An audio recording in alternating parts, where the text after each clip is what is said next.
même. Elle contient des dimensions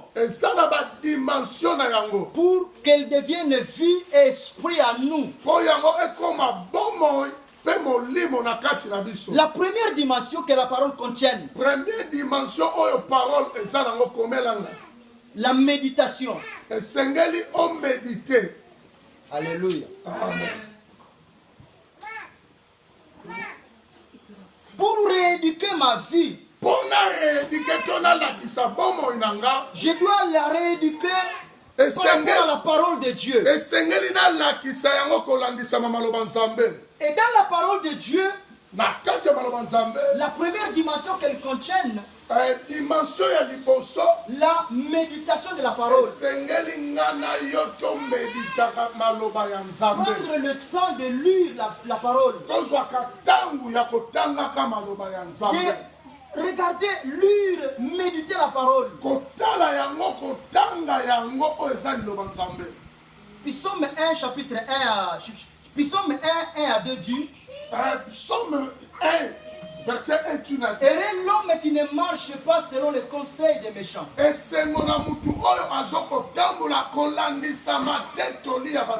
s'arrête pas dans le chemin des pécheurs. Et qui ne s'assit pas dans le banc de moqueurs. Oh. Mais qui trouve son plaisir dans la loi de l'Éternel, dans la parole de Dieu. Un chrétien doit avoir le plaisir de son cœur dans la parole de Dieu. Et la Bible dit ceci: qui médite la parole jour et nuit.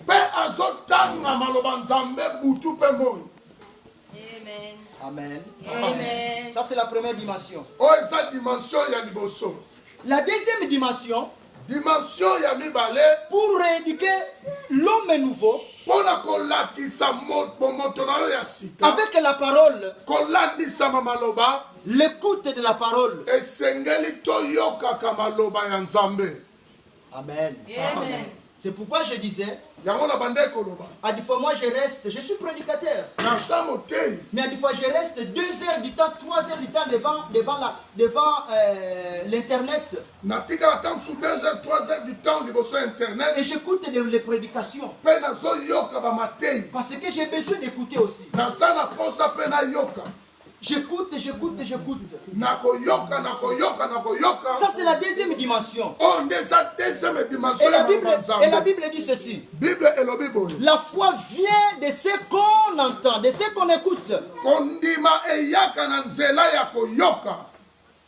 Et ce qu'on entend vient de la parole du Christ. Ça, c'est la culture des enfants de Dieu. Ce sont les habitudes d'un chrétien. Écoutez la parole. Écoutez plus écouter. Ce que nous écoutons produit quelque chose à nous. Alléluia. Amen. Ça, c'est la deuxième dimension que la parole contient. La troisième dimension que la parole contient, pour rééduquer l'homme nouveau,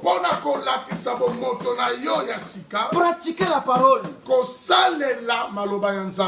obéir à la parole. Vous savez, Deutéronome 28 dit, si tu obéis bien à la parole de l'Éternel ton Dieu,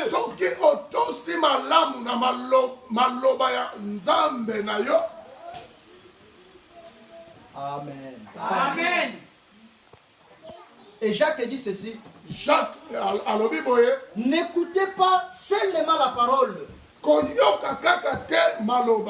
mais écoutez et pratiquez la parole.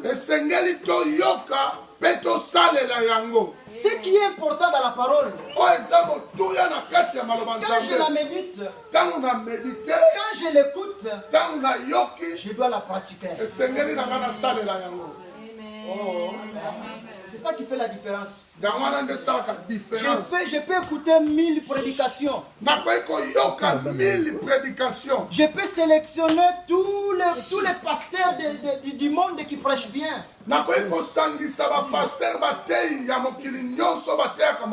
si je ne pratique pas la parole que j'écoute, elle ne fera rien. Alléluia. Amen. Ça, c'est la troisième dimension.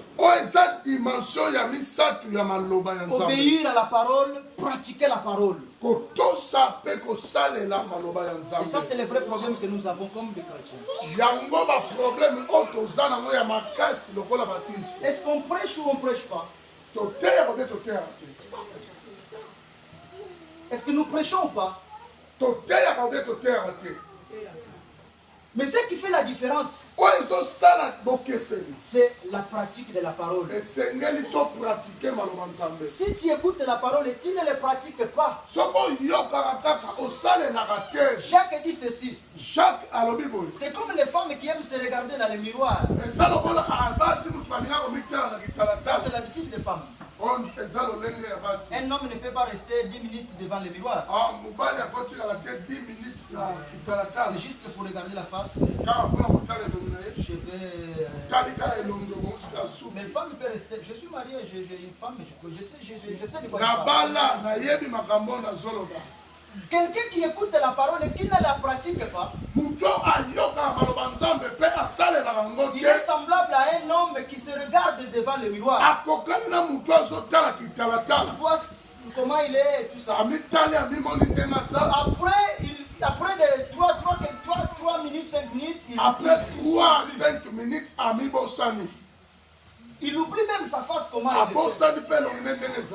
Et c'est ça que la Bible compare. Quand j'écoute la parole et je ne la pratique pas, quand j'écoute la parole et je n'obéis pas à cette parole, c'est comme je me regardais au miroir et après j'ai oublié j'ai oublié ma face.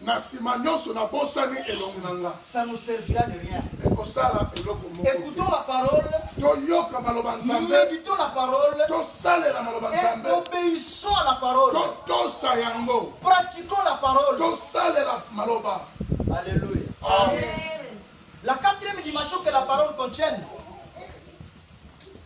dimension ya mine tosimba bana bien s'il vous plaît. Confessez la parole. Esengeli otato la maloba ya Nzambe. Je vais terminer là. Makosuka awa. Quatrième dimension que la parole contient. Quatrième dimension oyo maloba Nzambe ezanango pour rééduquer l'homme nouveau. Confessez la parole. Proclamez la parole. La proclamation, c'est par la bouche. La Bible dit ceci. C'est de l'abondance du cœur que la bouche fait quoi? Parle. Ce qui est dans le cœur, c'est ça qui sortira de la bouche. C'est de l'abondance du cœur que la bouche parle. La confession, c'est notre foi réelle qui parle. Oh. Confessez la parole. Vous savez, Jésus, quand il était tenté, vous vous souvenez dans les jeûnes de 40 jours, 40 jours. Et le diable est apparu pour lui tenter. Si tu es un enfant de Dieu, transforme cette pierre en pain. Et Jésus a proclamé la parole. Il est écrit, l'homme ne vivra pas du pain seulement, mais de toute la parole qui sort de la bouche de Dieu. Jésus il a proclamé la parole. Jésus il a confessé la parole pour rééduquer notre homme nouveau. Nous devons confesser la parole. Ce qui est dans la Bible, tu le prends. Elle devient ta parole. Et tu commences à le confesser. Je vais donner un exemple. La Bible dit ceci. Si Dieu est pour nous, qui sera contre nous? Amen. Et je prends cette parole et je commence à rééduquer mon esprit. Je commence à dire à mon esprit, Dieu est pour toi, personne ne sera contre toi. Ni le diable, ni les sorciers, ni les démons, ni les péchés, aucun pouvoir. Aucune puissance, personne ne sera contre toi parce que Dieu est avec toi. Je parle à mon esprit, je confesse la parole. Mon corps, la Bible dit, Dieu te souhaite que tu sois en bonne santé. Je confesse la parole dans mon corps. Alléluia. Amen. Si tu confesses la parole c'est une semence. Petit à petit, elle va produire. La confession, c'est une semence. Ce que tu dis à ton corps, moi je dis à mon corps, n'aime pas le monde. Ne fais pas du mal à quelqu'un. N'haïs pas un homme. Aime. Pardonne. Sois gentil. C'est comme ça que j'ai rééduqué ma vie.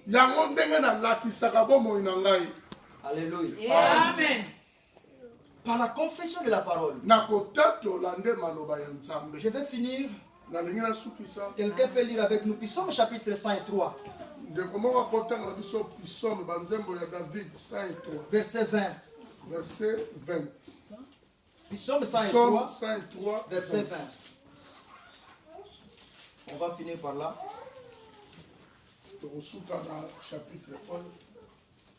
Parce qu'il y a 7 chapitres pour rééduquer l'homme nouveau. Il y a 7 chapitres. 7 principes. 7 principes, pardon. Et là, je parlais seulement du premier principe. La parole, le principe de la parole. Il reste encore 6 principes. Ok. Psaume 103, verset 20, je lis au nom de Jésus. Amen. Bénissez l'Éternel, vous ses anges, qui étaient puissants et force, et qui exécutent ses ordres, en obéissant à la voix de sa parole. Amen. Est-ce qu'on peut se mettre debout d'abord? Je vais puis finir par cette passage. Psaume chapitre. Celui qui a la force de se lever, on peut se lever. Par rapport à la confession de la parole, Psaume dit ceci. Bénissez l'Éternel, vous ses anges,